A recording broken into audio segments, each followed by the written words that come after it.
Okay guys, we're in 2025, but this is the common question that we keep seeing, and a topic that keeps coming up, and that's how to engage our workforce.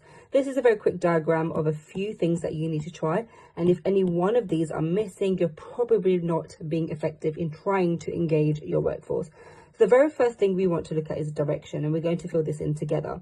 So directing, what do we mean by direction? Direction can also mean delegating. So understanding what needs to be delegated is key. And then we want to think about KPIs as well. Now, KPIs also mean targets and also means looking at expectations. Now, this is huge because we're finding a lot of companies are not talking about KPIs or targets and expectations. And if you're not given that direction, you're not going to get engaged workers. Now, that's closely tied in with communication. And again, we're going to fill this in together.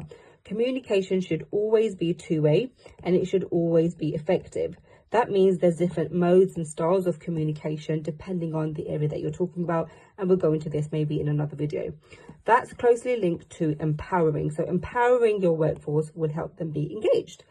That means coaching, talking about your visions, and possibly training. Now, coaching means leading with example, and vision means talking about the vision of the business, the vision of the department, your expectations. That's why we've got arrows that align all of this, because again, we talk about KPIs, targets, and expectations as well. Next, we want to look at our management approach, and this is huge. This is vital for making sure that we are engaging our workforce. That means having empathy, making sure that we can have empathy when we're dealing with people, being able to do conflict resolution. Now, this is important because not everybody knows how to resolve conflicts. There is ways in which we can do that. And of course, emotional intelligence. Again, this is not something that everybody has. There are modes and methods and tools that you can try, which takes us into our last part, which we're going to fill in together.